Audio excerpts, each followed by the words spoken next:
do something bad to us, we are going to do things to you that have never been done before. We the people tell the government what to do. It doesn't tell us. We the people are the driver. The government is the car.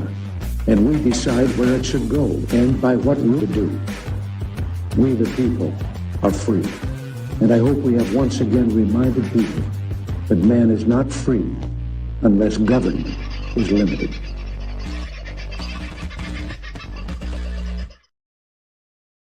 Hello, folks, and speaking of limiting bloody government, that's why I wasn't around yesterday. Paperwork like you would not friggin' believe, and all the man wants to do is start a fire. Anybody you think I was trying to burn a house down? But anyway, another story for another time, maybe. Hope you are well, and your week and weekend, week's kicked off well. The week has gone very well. Have a bit of a look at who's in the shop firsthand tonight. I think Watts... What was first in today. Thank you very much, Watta. Nice to see you in. G'day, Stu, Paul, Spaz, Aussie Sue. Lovely to have you in. I hope you've got everything unpacked over on Russell Island. Expecting an invite any day. No pressure. Hello, Debs. Tony. The lovely Michelle Bradley Smith is in the house. Paul's in the house. Darren Bergworth. Nice to have you in, mate. Not to have you in. We're going to beam you up. Indeed, we will tonight. There's going to be an interesting chat happening tonight, folks. If you're not fully up to date with what we're going to talk about, well, a little bit of history, a little bit of lost history, a little bit of ancient history, and a whole heap of truth. G'day, Harm. I hope you are well, brother, and hope Ebbs is doing well with you, and life, the universe, and everything, whichever part of the world. I suppose you're still in the Blue Mountains, so they're going okay. I said g'day to Stu, g'day to Ian, hi DM, and I think I've just about caught up. The lovely Maria, Dusty. I'm not reading any of your comments, folks. I'm just squirreling through looking for new names to read out. CP, howdy. Hope you are well, pardon me. G'day, Indigo. And the lovely Rachel is in the house. And anybody else who I've missed, I apologise. Maria, I think I said hello to you. Hoping you are all very, very well. Yes, tonight, interesting times ahead of us and more particularly behind us. I think I'm not going to be preaching to an unconverted audience here when I suggest to you that a lot of our history has been hidden from us. We are taught that essentially history as we know it, written history, began with the Egyptians and the pyramids, or around about that time, which from memory I think is about 5,000 years ago. But in recent times, there has been some very eye-opening footage released of imagery taken from ground-penetrating radar via satellite, because the Egyptians do not allow ground-penetrating radar in their country. But this was done by satellite that revealed something truly amazing under one of the pyramids in Egypt. And I've got to admit, I've watched a few other people analyze it, but there has been one analysis of it that really gripped me, and it happened to be by an Aussie. So thankfully, we've been able to connect, and tonight he joins us. Alex, I'm very pleased to have you on board the Voice of Freedom. Thank you for joining us for the first time. Absolute pleasure. I got to say, I'm very excited because Egypt, in my mind, has always played a role. I was always interested in, Egyptian novels when I was a kid, anything that involved Egyptology. I watched everything I could possibly get on the excavations of the tombs and the pyramids.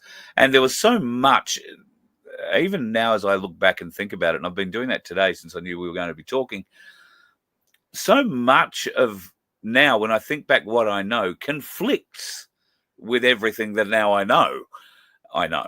So my Egyptian history, I guess, is probably reasonably solid from a point of, if you believe what the liars have put in the textbooks. I understand that very well. But what has been exposed under this, in this latest from space, if you like, archaeological dig is truly amazing. Can you just enlighten us a bit about what has actually been found under it's not the big pyramid, it's a smaller one beside it, isn't it? No, it's actually the one in the middle, the one they call Khafre's pyramid. Right. And I was like you, when I was a kid, I was all over anything that had Egypt written all over it. But I kept looking at it and going, wait a minute, that's not true. And I just sort of knew things about Egypt. And as I got older, I sort of understood why. But I've been sort of digging in the sand, I suppose, probably for the best part of 50 years. And, you mentioned about the ground penetrating radar. I was actually involved with ground penetrating radar that was being done in 2006 at Hawara, which is the site of the labyrinth, which people say, oh, it's not there. I can tell you most definitely it is there. And ground penetrating radar has been used, but it has to be sanctioned by the NCIRG, I think it is, which is the own Cairo museum. So that way they can control everything. So they won't let anybody else come in because they want And the director of that Cairo museum is a very colourful individual from all accounts. We're talking about Zahir Was here, who's puts his face to everything. The man's a megalomaniac. And without going into too much detail, I have actually covered it in one of my documentaries.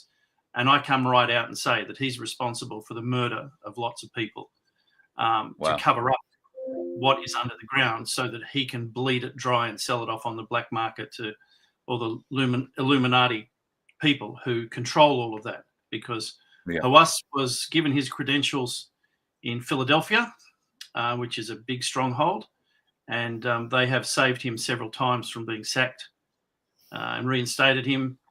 And he deliberately hides the truth. He won't allow anyone to go and do a dig in Egypt unless they are completely under his control, and he gets to control the release of all information. Where the Italian guys were great, and it goes back to people like Bill Brown, who's been trying to bust things open for the best part of 20 years, and Richard Gabriel. They're trying to release the truth, and they keep getting squashed so many times. But now with Trevor Grassi, who's another, I suppose, a younger man on the field, and he's keen to get all the information out there. These satellite images were done by the Italians without having to go into Egypt. So they didn't have to worry about dealing with Hawass. Now, consequently, Hawass has chucked a wobbly and come out and said, oh, it doesn't work. It's not true. His standard line, because he's not controlling it.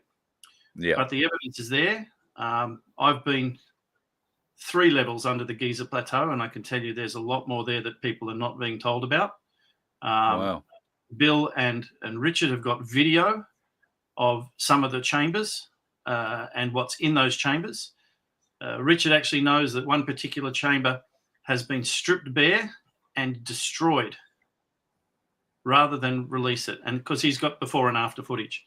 So yeah, there's a big cover up on the true history of the planet, and basically a lot of it can be found in Egypt under the sand. So these images seem to indicate, for the want of a better term, some form of power source. Would I be fair in saying that, or that at least that's part of what they indicate? Yeah. Once you really dig into it, you realize that these, well, they call them pyramids, but what we see is the repair work on the top. What's really of importance is the subterranean structures in most of the pyramids and the inner structures. Now, most of those are constructed of red granite, massive blocks of red granite, which we can't even cut to the extreme that they do that today, let alone move them hundreds and hundreds of miles. Yeah. So the internal structures indicate, and there's a great book by a guy called Christopher Dunn, who wrote a book called The Giza Power Plant, and he back-engineered it, and he realized that it was a power station. My own research tells me that the beings that created this were very, very congruently knowing about the frequency of hydrogen, and that these are all attuned to the harmonic series of hydrogen, because that is the most plentiful substance in the universe. In fact, I've been told it's the only substance in the universe, that everything else is a combination of hydrogens. So even helium is 2 hydrogens put together. Yeah. So, and they have different purposes. But all of these so-called tombs, and they've never found a body in any of these pyramids. Yeah. They were power stations using the vibrational frequency of hydrogen.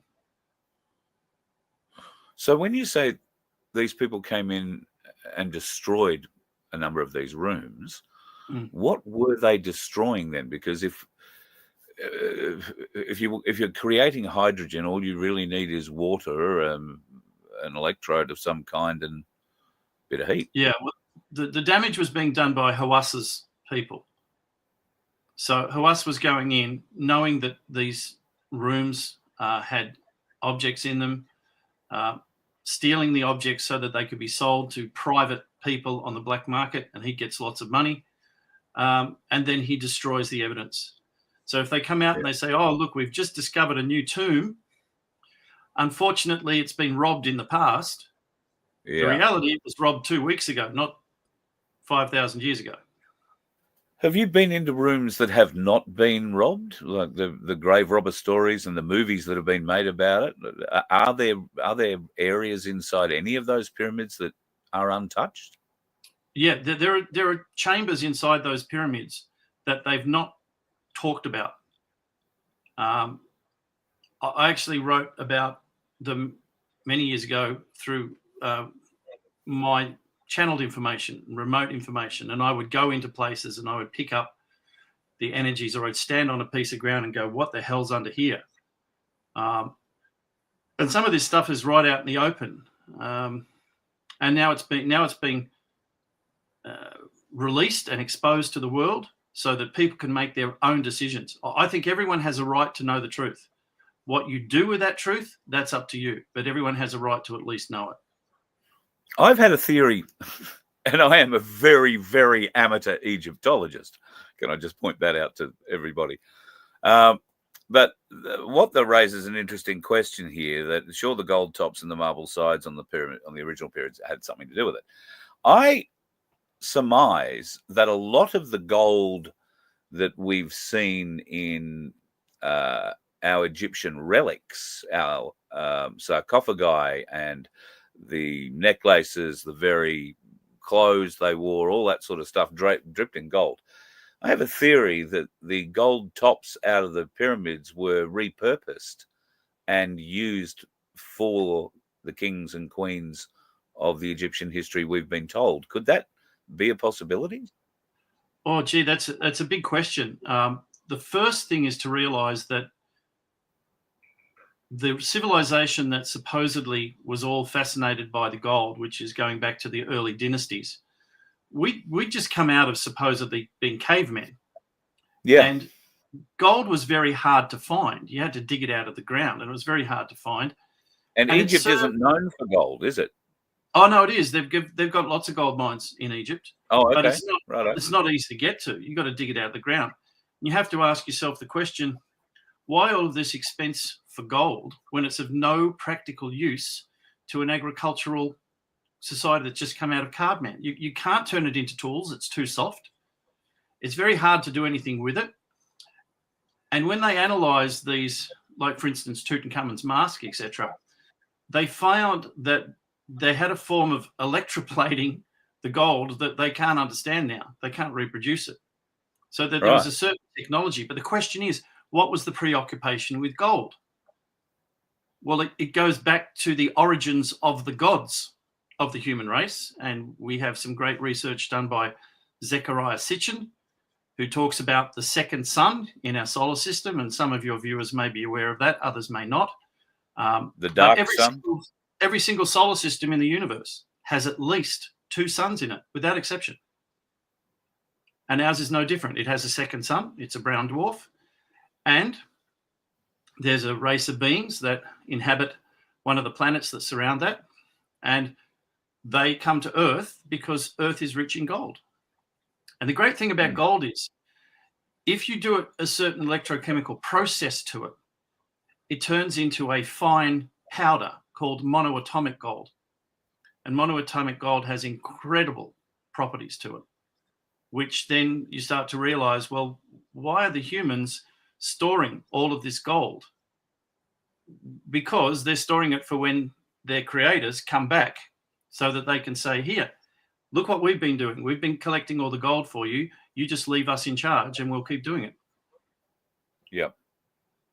very true. You mentioned the brown dwarf. Are we referring to Nibiru? Yeah. So there is talk that Nibiru will be joining us again shortly in the coming months. I'm not sure the coming months, but my research and my information coming years says that it looked to the skies in September. So we might become aware of it in September. And interestingly enough, the media and internet seems to release all of these little snippets. Oh, we think we may have found a ninth planet. So they're preparing people for telling them that it's on the way. Yeah. Interestingly, I've got one of those magnificent P1000 cameras, and I've reached out to a friend of the show, Michael Offey's a great friend of the show, who happens to work at a camera house, and we're going to get a very deep center filter for it so that I can actually zoom in on the sun and take some images of the sun. I'll be very interested to see what it looks like for a variety of different reasons, but it should be interesting. It was funny you should mention that, because every now and then these images pop up from NASA that have little planet-sized objects and spaceships in the corona siphoning off plasma and doing the whoops, suddenly it disappears. And there's nothing little about some of those ships. Oh. There's nothing little about them. When you see something that is blocking out a sizable chunk of the side of the sun, there's nothing little about some of those ships. And maybe, I'm not sure whether or not it's still up. There was a look, I want to say it was a telescope that was set up in Arizona or Nevada somewhere, and they'd set it up on a very high pedestal to get images of the sun at a certain period. And that worked. They got more than they bargained for, I'm led to believe, because in one of those images, they captured something like 74, shall we call them UAPs, or UIP, whatever they're called, referring them to that. 74. Glitches in the screen, don't you, Carl? They're glitches in the screen. Yeah, that's right. Yeah. Well, I was pleased that they released them, though. That was for me interesting. It was also interesting that thing burnt down a day later. Funny how things just seem to burn down or something happens to them, especially things that have lots of information stored in them. I mean, the classic one is Building 7, which all the things that it supposedly had into it that just got destroyed. Including, it wasn't just the 400 billion in gold that was in Building 7. Is that what you're suggesting? Oh, that and all the documents that incriminated everybody involved, Rumsfeld and all of these people. It's funny how these people, they were also involved in the moon landing. And you think, wait a minute, why do the same names keep turning up? Like Alvarez, the guy who created the asteroid theory that the dinosaurs got wiped out by the asteroid. He finished up on the committee to determine who killed Kennedy. His name popped up on there. Wouldn't have thought that's anything to do with him, but same name pop up everywhere. Yes, the gatekeepers, I think we can start referring to them as. And there are plenty of gates that are being kept. Now,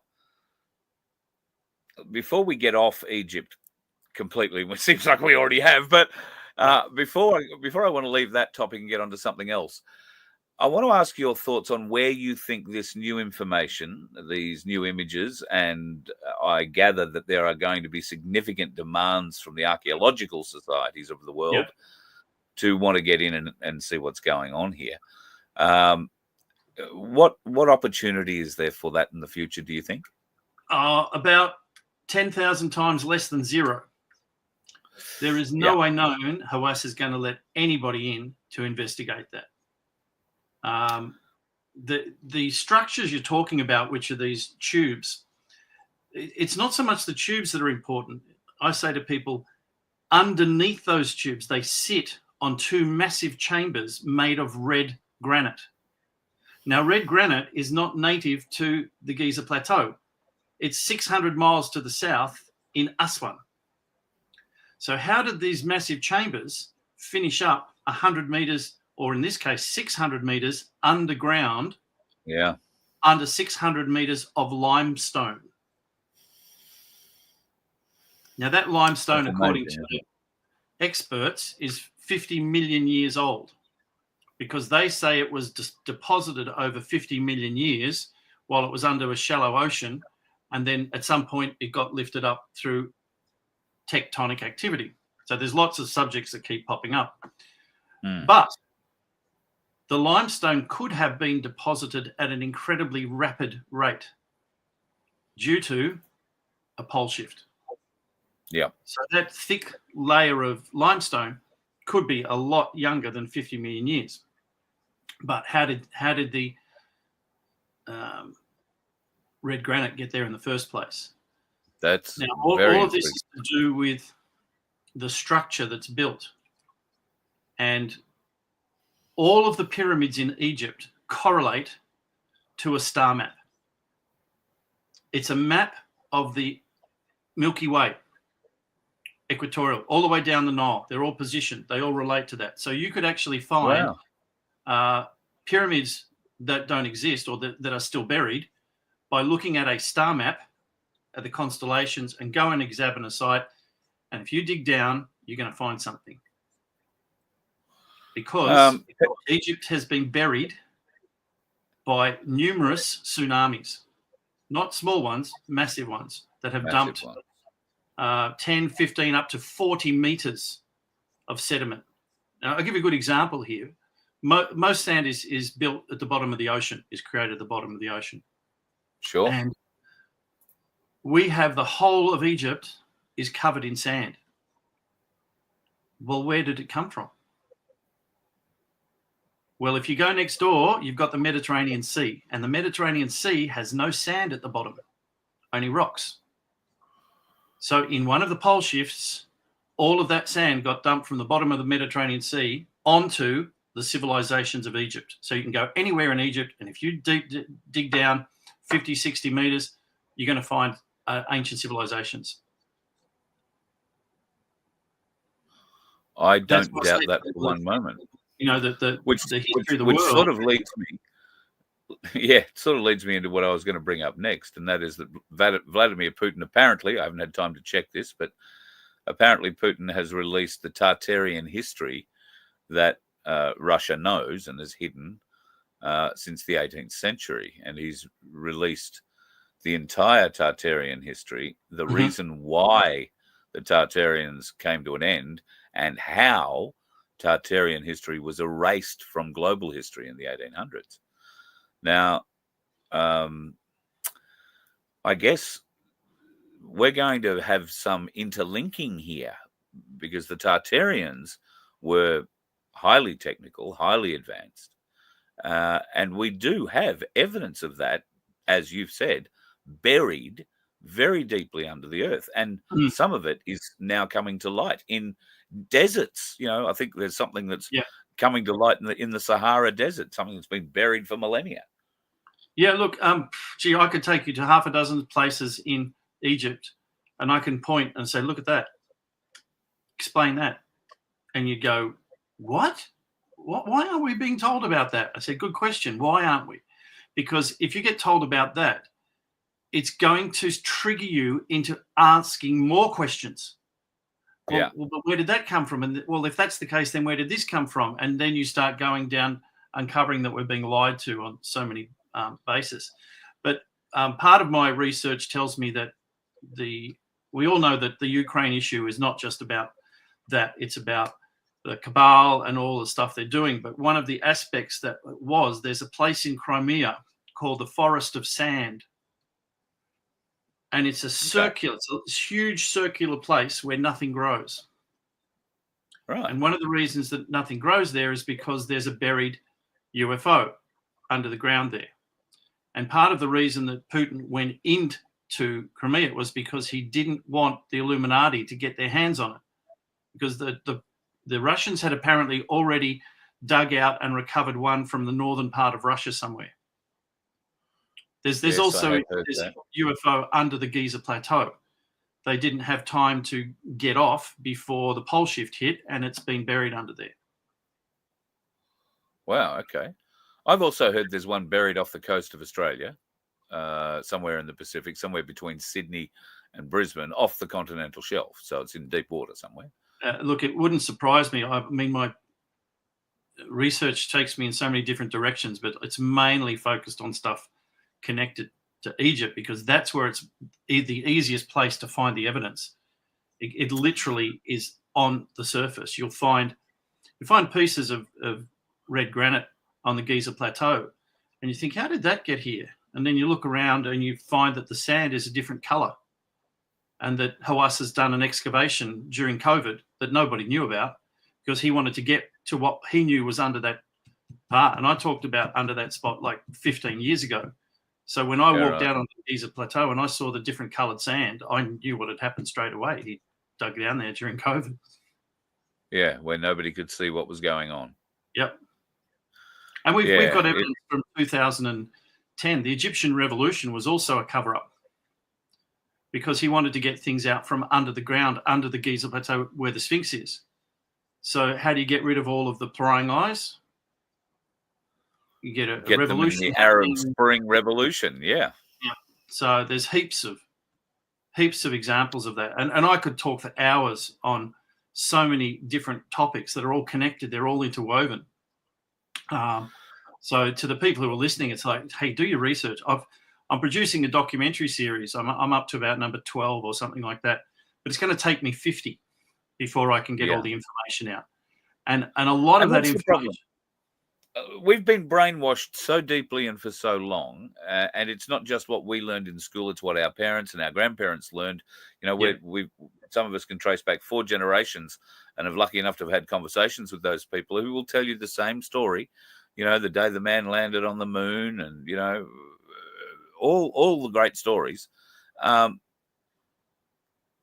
We understand you're indoctrinated, and some of what we talk about is going to sound outlandish and wild and crazy. And if that's how you choose to take it, then that's how you choose to take it.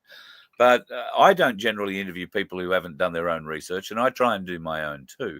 So give us the respect, at least, of having read a bit more about these subjects that we're discussing than you do or have in the past. And keep an open mind is all I ask. Nobody's forcing this down your throat and telling you have to believe it.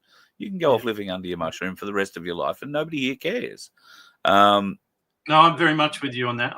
I say, look, I'm not here to convert anyone, and I'm not here to convince anyone.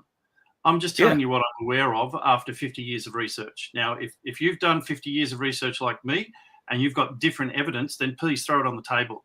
But simply saying, I don't believe that, or the Bible doesn't say that, doesn't cut it. I mean, I've done my research into who Jesus really was and who Mary Magdalene really was, and it all adds up. But anyone who's got any sort of religious following will just, no, that's bullshit. That's like, because the Bible says this, the Bible says that. So, yeah, but you don't even know who wrote the Bible. You don't know how many times it's been edited. There were 80 chapters taken out of it by the Catholic Church and others stuck into, I mean, please. Yep. And every Bible since the King James V has been rewritten, and because it is a copyrightable work of art, it has to change by at least 30% every time it's rewritten. So if you're reading the latest version of the Bible, it probably has nothing of the original Bible in it, really. Just vague references to what the old Bible used to say. The simple one is the very beginning. I mean, the first 5 chapters were supposedly written by Moses. Well, if you're going to write about you, are you going to write the truth, or are you going to make yourself out to be a hero? You're going to make yourself out to be a hero. And because I've gone into who Moses really was and what happened at the time he was supposedly around, which was a pole shift. There was a pole shift going on. Yep. I was saying before about the map of the stars. Everything in Egypt only makes sense when Egypt's in the southern hemisphere. Okay.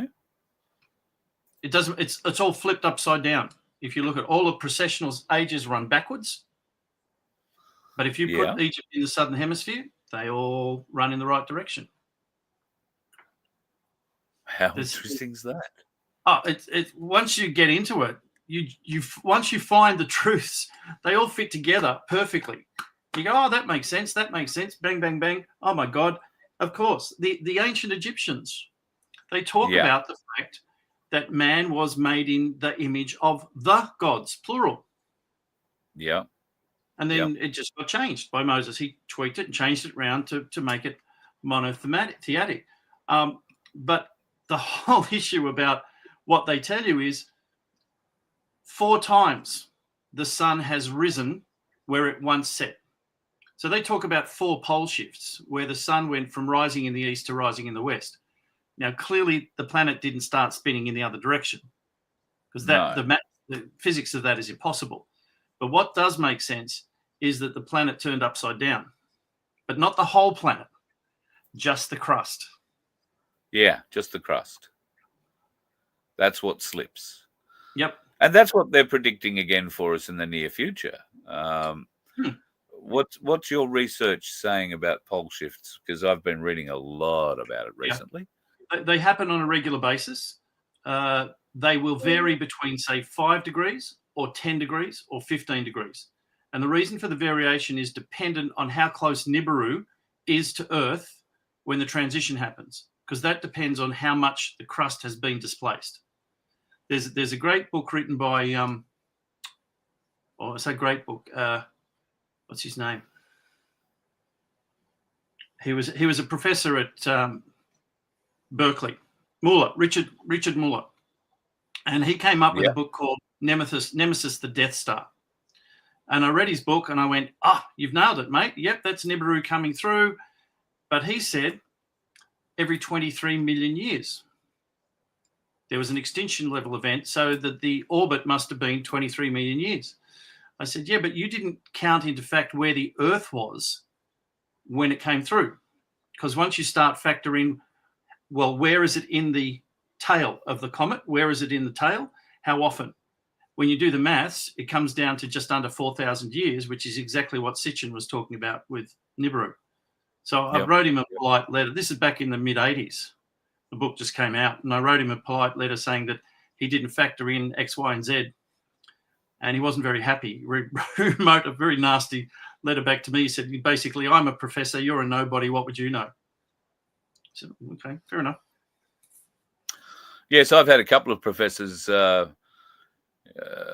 treat me very similarly when we had a bit of a talk about the spicy dart that everybody seemed to think was absolutely imperative that we took for the last few years. They didn't like the fact that I said they missed the IQ test about all of that and couldn't quite explain it. Oh, I've got so many degrees and so many this. I said, and yet you missed the plainest thing, right on your face.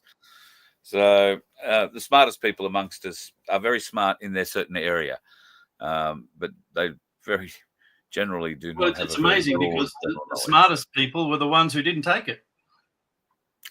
Well, yeah, and I don't know how it worked out with you amongst your friend group that didn't take it, but when I analysed the people in my friend group that didn't take it, we're all the people that sat up the back.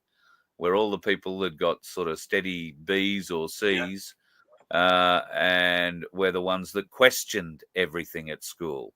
And we didn't get good grades because we questioned the teacher about what they were teaching us. At least that was certainly the case in mine. So, the smartest people are the ones that ask questions, not the ones who sit down and can remember everything that they're told.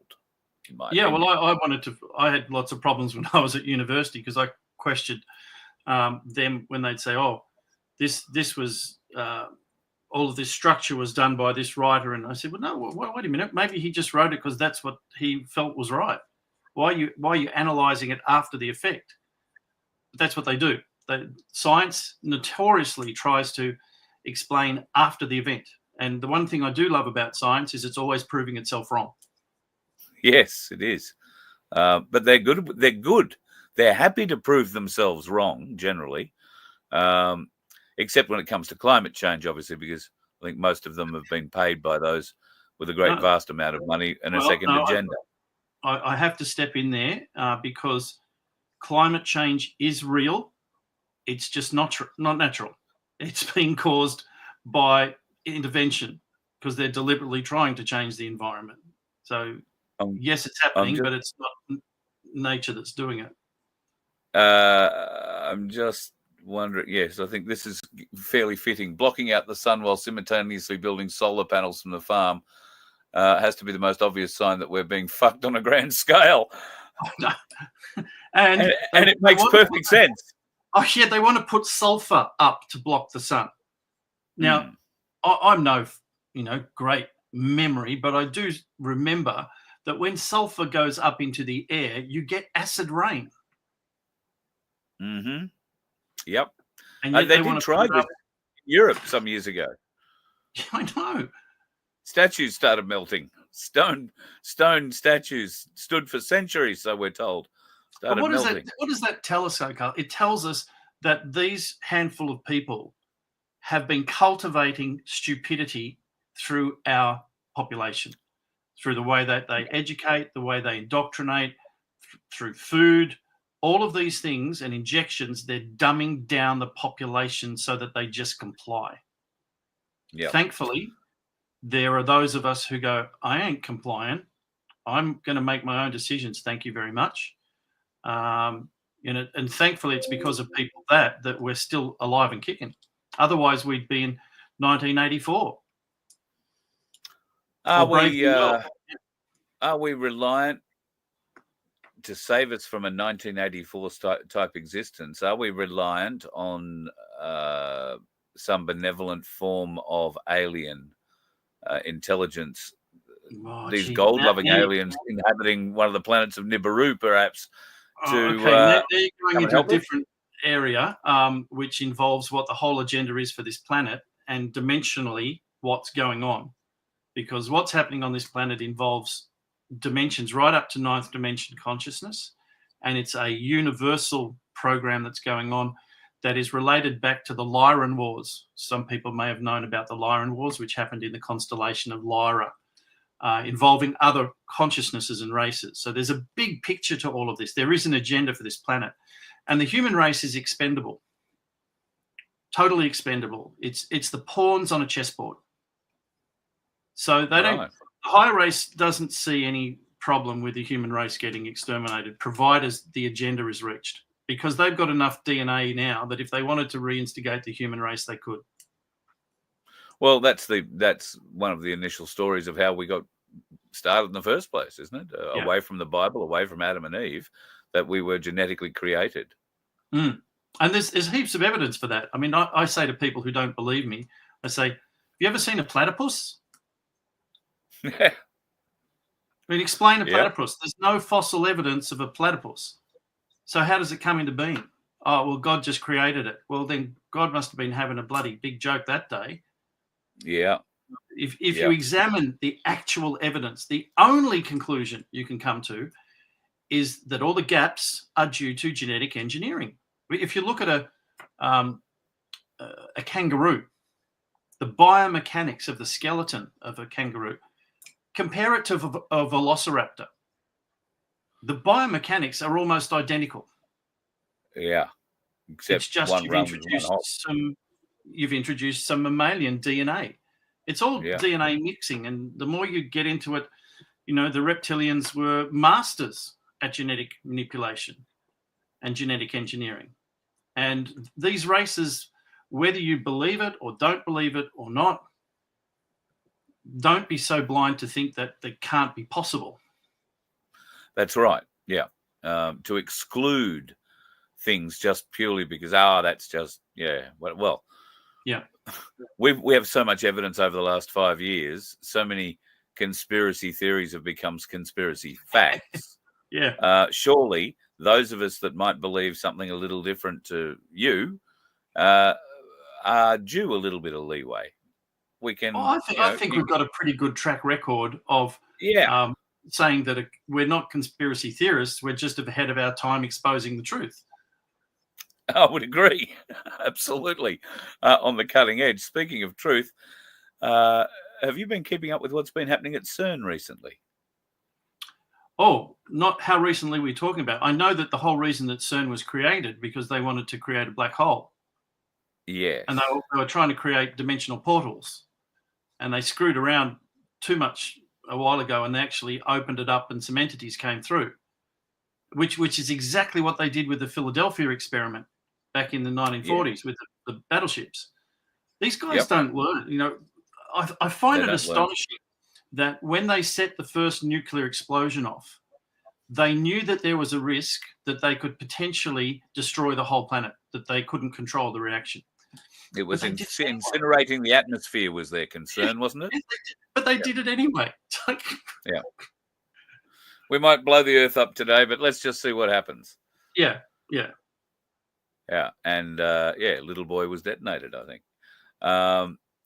I find this terribly interesting. So with all this Project Bluebeam information that's been coming out, we've increasingly been seeing more, call it official releases of UFO or UAP flying machines and entities. A lot of us believe, particularly things that, flying triangles like the TR-3B are made here, a re-engineered, reverse-engineered technology, and essentially 7th or 8th level fighter jets compared to, or 7th or 8th generation fighter jets compared to the 6th that we're just about to go into. So where do we stand with, how do we tell the difference between a Project Bluebeam UFO and a real one? The old joke was, if you go up to it and you put your hand on it, and your hand stays, it's made here, and if your hand goes through the wall, then it's not made here. Fair point. But I mean, we're being prepared. That there are certain things that have to happen in order. That there's going to be a conflict between China, and then there's going to be a false flag alien invasion. So they've got all the technology now to do the holograms. They've got the direct energy weapons, and they intend to do that. That's their last chance to try and take control away from those of us who are waking up. It is to try to convince the population that they're being invaded by aliens, and everyone has to come together for the sake of, the New World Order. Can I just go back to the war with China for a minute, which will also have something to do with the war on, the New World Order. So I'm gathering from what you've said that China will be the bad guys, quote unquote, in this war. Will that war be with the West? And if that is the case, China and Russia are very close at the moment. And you and I were discussing before the show actually started that we both believe Putin is doing the right thing for humanity, more so than just for Russia. Where does that leave us then if we both agreed that Putin is doing a good thing and now Putin and Xi are great mates? Yeah, it's if China is to be the world war. Understanding the bigger picture, it's like a movie. Somebody has to play the bad guys. Somebody has to play the good guys. So there is a scenario that needs to be played out, and Putin is certainly playing his role in it, and China is certainly playing their role in it.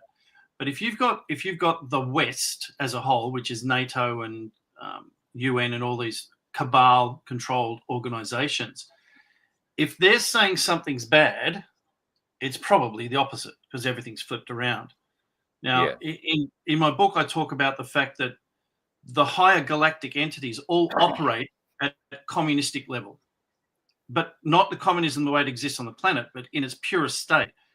Everything is for the benefit of everyone. That's what communism is supposed to be. We all are one and we all work together. And at the higher levels of consciousness, that's what operates. The planet had become capitalistically, corruptly run. So what the higher consciousnesses did is they introduced communism to the two largest nations on the planet who were against capitalism, knowing that communism would be corrupted by the humans to begin with, but at least it was here. So see, communism has been placed on the planet. It will eventually sort itself out, and we will all wake up and realize we are all one. I talk to people and I say, listen, take a breath. Understand when you take your breath in, you are connecting to every other living thing on this planet through the air that you breathe. And when you start to realize that you are connected to every other living thing on the planet, that we are one, then you start to function differently. But at the moment, how close? I was going to Yep. say, how close is that? How close is that tree in Avatar to how the world really works? well, they're telling you. That's what Yeah. Hollywood does. It tells you the truth, but it does it in Mm. such a way to condition you or to follow their teachings that they have to be transparent in what they do. Mm. Before I let you go, I want to go back to something else of a biblical nature, but I'm sure that this is something, given your archaeological bent, you'll be all over as well. We all know the story of Noah and Noah's Ark, and stepping aside from the fact that it now appears that Noah was a giant and his family were all giants, which would account for a number of things, like how they built the Ark and associated other bits. But skipping forward, the Ark, it's said, came to rest on Mount Ararat in Turkey. They found it. There's images of it. They've done explorations of it. It's there. Now, in the Old Testament, it said that Noah took a number of animals from the Ark and sacrificed them. Now, he built an altar and sacrificed them to God over a number of days. Interestingly, there has been another archaeological dig very reasonably close to where they found Noah's Ark. And this is, I'm going to bugger up the name, Gobli Teki or something like that. Göbekli Tepe. Yes. Yeah. They're now looking at that as a potential sacrificial spot built by Noah. Do you know much about that? I know that there's the Göbekli Tepe is not the only one. There's a number of sites around that area that have not been excavated yet, but they've identified them there, and they're thinking, hell, there's a lot more here that, doesn't meet the eye. So you think about it. If you've got animals on board an ark, they're going to breed. Yeah. So and you got to feed yourself. So you're going to have to sacrifice, some of the calves and some of the younger ones, so long as you keep your breeding pairs. But it was no big deal because we talk about there's a genetic library off planet. Various alien races have been cross-breeding with humans and populating other star systems. This is a normal thing that goes on in the galaxy, cross-breeding to make your race stronger. And the ones that are left behind back here on the home planet, as you pointed out earlier, doesn't really matter whether we kill ourselves or not. Well, they were expendable. That's why the Anunnaki left them all behind, because we were getting a little bit too troublesome. We were getting too big for our britches and asking too many questions. And they knew that they could genetically engineer another bunch whenever they wanted. So when they took off prior to the pole shift, they left the human race to fend for itself. Now, there were various different prototypes that they had, Neanderthals, Denisovans, all of those different prototypes, because they were trying to find the best one to serve them. So they survived. And, it's such a big story. There's so many different pieces. And we've only been talking for an hour, and we've literally scratched the surface on probably 1/10 of the topics. Oh, I couldn't agree more. And I'm sure we will talk again because this kind of stuff I could listen to all night. And while there's plenty of stuff in there that makes me go, wow, I find that hard to believe. Well, no, actually, I've found nothing hard to believe. Because I found that, when I talk about the stuff that I'm aware of, people usually have one or two reactions. They either get shivers up their spine, or they go, oh my God, they have a moment, right? An aha moment. Or they go into complete denial. Oh, what a load of bullshit. Yeah. Now, from my experience, the only thing that can do that is truth. Yeah. It's the only thing that can cause those sorts of reactions in people is truth. One, because it challenges their beliefs, or it actually opens up their mind to things that they actually are aware of. Many years ago, while I was working in the radio industry, I had cause to sit down and have a conversation with Molly Meldrum, and it was an off the air conversation. And I knew that he was quite deeply into Egypt and Egyptology, and has quite a number of, well, I'm not sure if he still has it or not, but he had a wonderful collection that he was able to purchase from various different, I think, European sources. Yep. Elton John held a fascination for this as well. Some of the things that he was alluding to at the time that he was fascinated in this whole Egyptian thing for was the gods, the mystique, the power of the Egyptian gods. Yeah. And conversation, I mean, I'm talking about a conversation that happened 30 years ago, so it's hard to remember it, but he was fixated on the gods. Why do you think a lot of us, I mean, me too, I was for a long time fixated on learning all about Osiris and Ra and, you know, associated others. And I've always felt, as I said at the start, I've felt drawn to Egypt for a reason. I've never been there. I'd love to go, but I've never been there. But I've always felt drawn. And when these new revelations come out, I'm in harmony with that. It falls on me, and I say, "Oh yeah, Well, I'm heading off to Egypt in the end of August for 2 weeks. You're more than welcome to tag along, and I take people and I show them the evidence. And anybody who would like to come along or wants more information, I can send them a brochure. But the key to ancient Egypt is everything is to do with the daughter of Isis. That's the bloodline of the gods. Every pharaoh only became pharaoh because they married the daughter of Isis. It was all about the female bloodline. Yeah. And guess what? All of the presidents of the United States and all of the royal families, they are all about the bloodline of the woman. And when you understand that, then you understand who Mary Magdalene really was and who Jesus really was. Yeah. That's a story for another night. That's a story for another night. And we will do that because that's right up there with the very best Dan Brown novels, that one. Well, here's the thing. Dan Brown's novels touch on the truth, but they distort it because they tell you that the stuff was under the temple in Verona or wherever it was when they found the Knights Templar. It's actually in Scotland. Yeah. He couldn't reveal that. Well, they do go to Roslin Church in Scotland at the very end, but you know, then they intimate that the Ark had been moved from there. So, but you're right. The Da Vinci Code is what got me involved in the whole religious thing, and so many other people at the time. Well, the search in that whole religious for the Holy Grail is a mistranslation of the Sun Grail. That's what it was.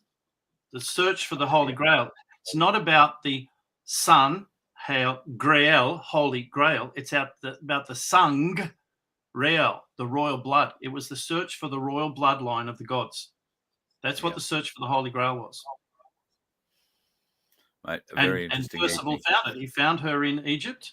He married her under and all of the stuff to do with King Henry VIII and King Arthur. It's all to do with the royal bloodline through the women.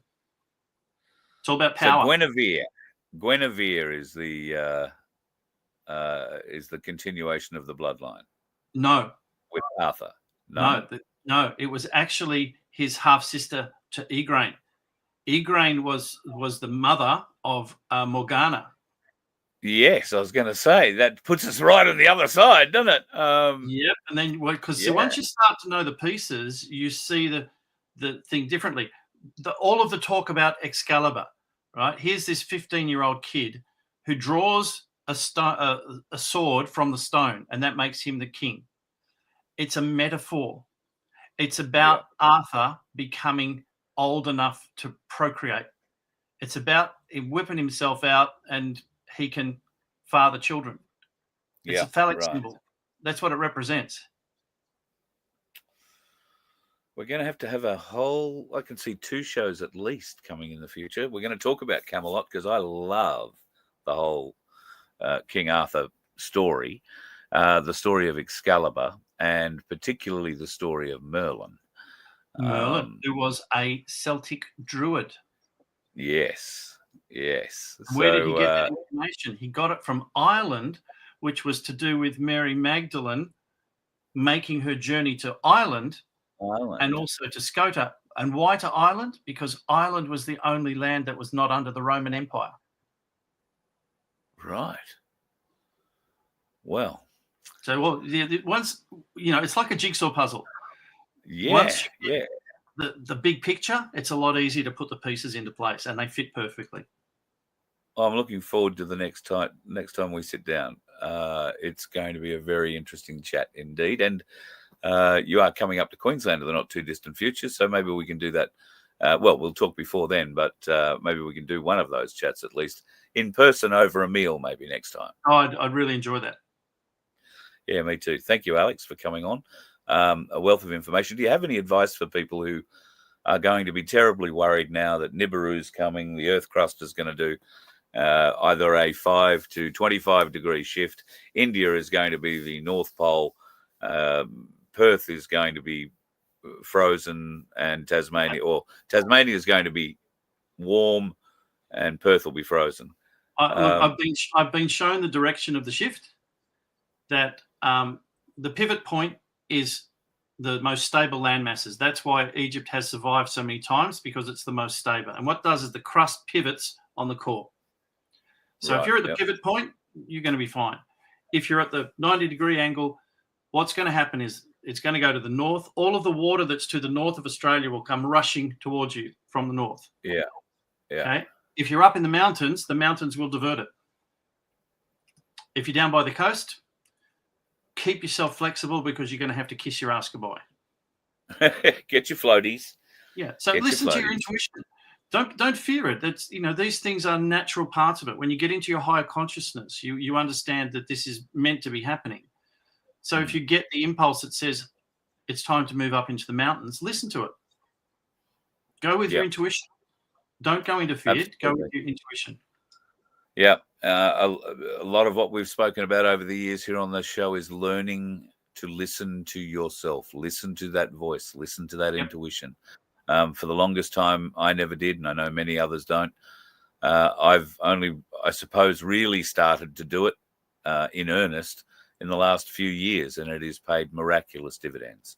Yep. So, and the more you do it, the more you don't have to think about doing it. It comes naturally. Absolutely. So, yeah, keep it up. Alex, thank you very much for joining us tonight. I look forward to doing it all again. Probably, I would say, within the very near future, because I've got a lot more I want to talk about. No, it's been a pleasure. Good on you, mate. Cheers. Talk soon. Interesting night. I did tell you it was going to be an interesting night. So thank you very much to Alex. Galactic Emissary. Now, what does Galactic Emissary refer to? We didn't sort of cover all of that off, but it has a lot to do with knowing exactly who you are and where you stand in the world, and where you stand lawfully in this world, amongst other things. Speaking of where you stand lawfully, the CFA today had a big thing in Melbourne. The CFA put out a message last week saying, we acknowledge the number of brigades are reporting unavailability. Well, apparently that number is up as high as 160 brigades across Victoria that have rung in sick. Country Fire Authority brigades across Victoria rung in sick. Nobody turning up, especially if it's a government fire, and needn't bother about that. Today, they descended upon Parliament House in Melbourne in their thousands. They blocked streets with fire trucks, amongst other things, and appliances, and a very good turnout. I listened to the speech, thanks to Avi for streaming it. And, there you go. There's an ugly face that got sent to me over the weekend. I don't know if he's in the chat tonight, but that's one of you. I won't tell you which one, but that's one of you. A pretty great crowd. No, wrong. That's him again. Pretty great crowd turned up. A few thousand people. By the look at quite a few thousand people. If you listen to the ABC, there was probably only a couple of hundred there. The speeches I thought were very well thought out.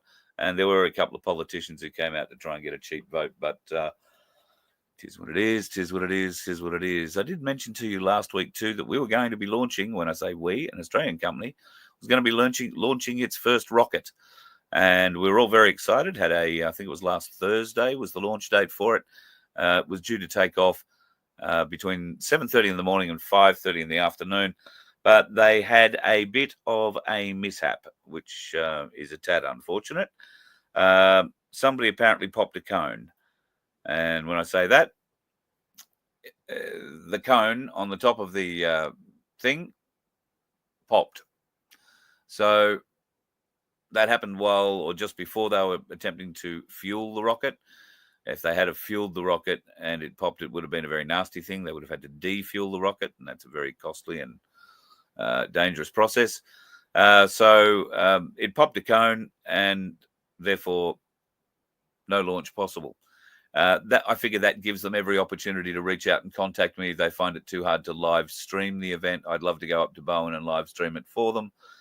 We can do that very happily and very easily, and at very little cost to them, because God knows they probably broke after building that. Oh no, that's all right. The government paid for a part of that. We own a share of that, right? Looking forward to it. What else do I wanted to show you? Oh, this is an interesting letter that's turned up to Albert Bourla, who is the chairman and chief executive officer of Pfizer. They are being asked a lot of very, very interesting questions, and whether or not they supply the answers to them, I think, will be probably the biggest question of all. I just want to try and bring up the document. I'm sure I've got it here somewhere to show you. I did have it here somewhere to show you, and that seems to have disappeared. Bugger. All right. Well, I won't be showing you that document, but I will dig it out and show it in its entirety tomorrow. The letter is from the US Congress, and they are demanding answers over certain testing irregularities, I think is the word I'll use, that seem to have come to light in the investigation into the spicy cough of 2020 to, well, it continues, does it not? I also wanted to show a new friend. Can you believe it?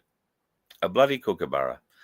I've never had a kookaburra in my hands before, ever in my life. And I came across that little fella, pardon me, on the road. He'd been hit, and he was just sitting in the middle of the road, wasn't doing very much. So got him from the middle of the road and brought him home, put him in a towel for a little while, wrapped him up, kept him warm. Was just about to go and figure out what to feed him, see if he wanted to eat anything. And I saw him move a bit in the towel. So I went outside with him in the towel and sat down and opened the towel up. He was sitting there in my hands. He turned around, nuzzled my beard a bit, gave it a bit of a peck, turned around and flew away. After about 2 hours sitting here with me in the bus. He was a bit concussed. I think that was the biggest issue, but his wings and everything were fine. So, yeah, good result for that one at least, eh? For all you naysayers. All right, folks, going to love you and leave you for tonight. I hope you've had a very good sort of a Tuesday. Wednesday, I do have something planned for tomorrow night. It's an if, but, or what maybe if it comes off here. I'm hopeful that we will have another guest on for a bit of a chat, but I'm waiting for confirmation. Otherwise, I'll be here to tell you how my day went mulching wood. It's going to be very exciting. At least I won't be one of those dickheads on the road tomorrow. You let one ant stand up to us, then they all might stand up. Those puny little ants outnumber us 100 to 1. And if they ever figure that out, there goes our way of life. It's not about food.